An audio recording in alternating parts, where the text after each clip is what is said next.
Pois é, pessoal, Dricus du Plessis fez história, conquistou a maior vitória da sua carreira e finalizou Israel Adesanya no evento principal do UFC 305. A gente acompanhou essa luta ao vivo na live e agora eu vou falar pra vocês o que pode acontecer com Dricus du Plessis e o ex-campeão do UFC, Israel Adesanya, logo depois da vinheta.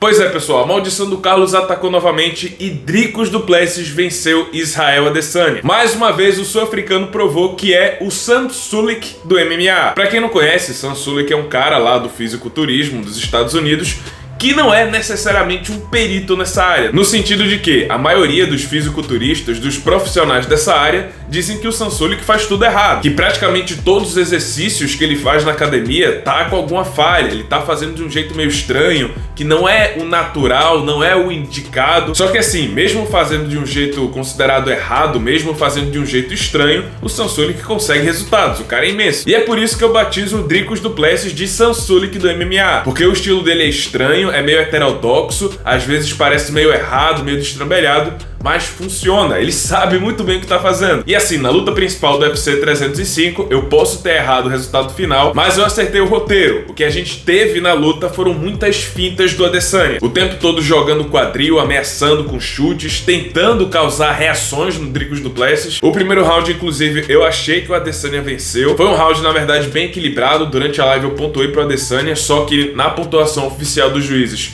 2 juízes deram o primeiro round para o Dricus du Plessis e 1 deu pro Adesanya. Já o segundo round, na minha opinião, foi a grande surpresa da luta. Foi quando o Dricus conseguiu derrubar o Adesanya, que foi quando ele pegou as costas, chegou a golpear bem no ground and pound, quase pegou o mata-leão. E naquela hora eu fiquei bem surpreso, porque assim, apesar do Adesanya ter colocado uma carcaça a mais, ter ficado mais forte, e isso foi feito justamente para barrar a luta agarrada do Dricus, mesmo assim o sul-africano conseguiu botar para baixo e chegou numa posição que poucos chegaram contra o Adesanya. A partir daquela interação no solo, que o Dricus pegou as costas e etc., eu senti que tanto o campeão quanto também o desafiante deram uma arrefecida. Eu senti que a partir do segundo round, os dois deram uma cansada, o Dricus principalmente. Mas o Adesanya também parecia mais lento, a movimentação já deu aquela parada, ele não estava mais quicando como ele estava no primeiro round. O terceiro round eu vi uma vantagem do Adesanya, talvez tenha sido o melhor round dele na luta inteira, mas ainda assim o Dricus estava ativo, marchando pra frente, ele estava bem cansado, só que ele continuava marchando, fechadinho, encaixando aqueles golpes malucos que estavam funcionando. O quarto round foi o mais estranho, na minha opinião, porque assim, o Adesanya tava ganhando esse round. O Dricus estava bem cansado, inclusive teve um momento ali que ele tentou uma queda, não conseguiu e ainda ficou um tempo ajoelhado no chão tentando respirar. Enquanto isso, o Adesanya estava solto, soltando combinações, trabalhando em cima e baixo, golpes na linha de cintura, golpes na cabeça, chutes, fintas, até que em determinado momento o Dricus acertou um soco, um cruzado que pegou aqui bem raspando aqui na região da orelha do Adesanya.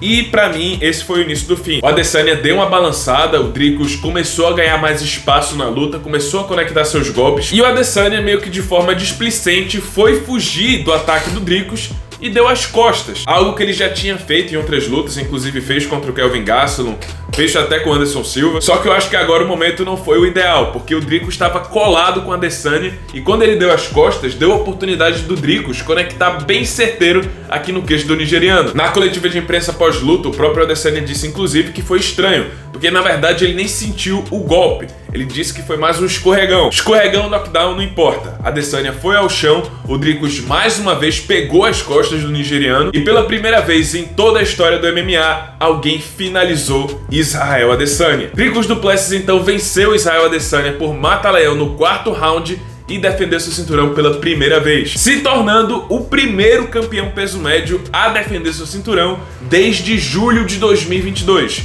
que foi quando Adesanya venceu Jared Cannonier. A primeira coisa que a gente pode tirar desse resultado é a seguinte: a era Adesanya realmente acabou no peso médio. Sinceramente, eu não vejo o Adesanya disputando esse cinturão nos próximos anos. Não acho que ele vai ter uma revanche imediata, até porque ele já teve uma revanche imediata com o Poatan e recebeu essa luta vindo de derrota pro Strickland. E acho também que a categoria dos médios já tá bem encaminhada nas próximas 2 lutas. O próprio Dana White já confirmou que Sean Strickland vai ser o próximo desafiante. Ele vai fazer uma revanche então contra o Dricus du Plessis. E ainda temos aquela luta entre Robert Whittaker e Khamzat Chimaev, que com certeza vai definir o próximo da fila. fila. Então aí já temos 2 rodadas confirmadas pro cinturão dos médios. A Adesanya então vai ter que fazer mais uma luta pra depois pensar em ter mais uma chance contra o Dricus du Plessis, contra o Sean Strickland. O problema é que, como se não bastasse o Poatan, agora são 2 caras na categoria que já mapearam o jogo do Adesanya. Você tem agora o Dricus du Plessis e o Sean Strickland, que na minha opinião foi bem mais efetivo do que o sul-africano contra o nigeriano. Dessa forma, eu sinto que aquela era de grandiosidade, aquela era de dominância,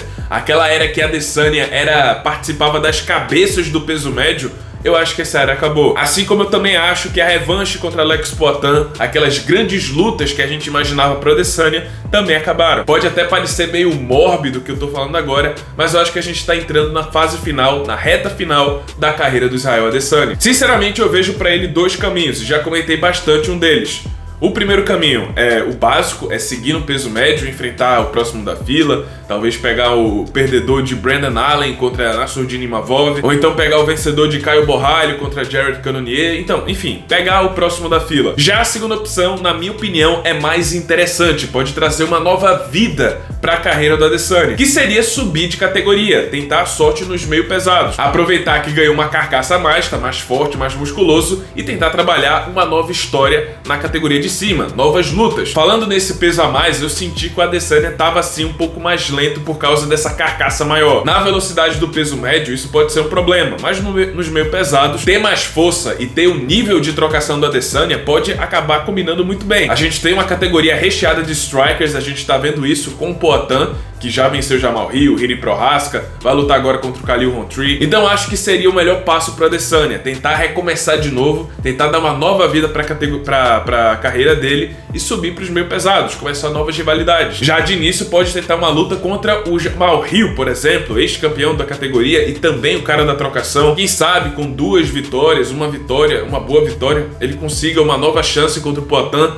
lá na categoria de cima. Mas de uma forma ou de outra, eu acho que a Adesanya agora se encontra no lugar inédito na carreira dele. É a primeira vez que ele perde 2 vezes seguidas. E sabendo que ele é um cara que cuida muito do legado dele, que ele gosta bastante dessa aura de grande campeão, de lenda, sinceramente eu tô bem curioso pra ver como isso vai afetar ele nos próximos capítulos. E agora começa a era Dricus du Plessis, assim, que na minha opinião dificilmente vai ser batido nos próximos anos. Já passou pelos 2 maiores desafios da categoria, que é aquele jogo chato do Strickland e o ex-campeão Adesanya. Sem falar que também já venceu o próprio Robert Whittaker. Vejo ele então como um favorito na revanche contra o Sean Strickland. Não vejo o Whittaker fazendo algo diferente contra ele na revanche. O Chimaev em um dia bom pode ser um casamento interessante que pode trazer uma certa complicação pro Dricus, mas eu acredito que a médio e longo prazo a gente entrou na era Dricus du Plessis. Acho que ele defende o cinturão dele umas 3 vezes ou mais. É um campeão completo, tem mão pesada, tem um jogo de trocação imprevisível que ele consegue fazer funcionar e é muito bom na luta agarrada. Ele fez com a Adesanya o que ninguém conseguiu fazer em todos esses anos. Então é isso, acho que a moral da história é a seguinte: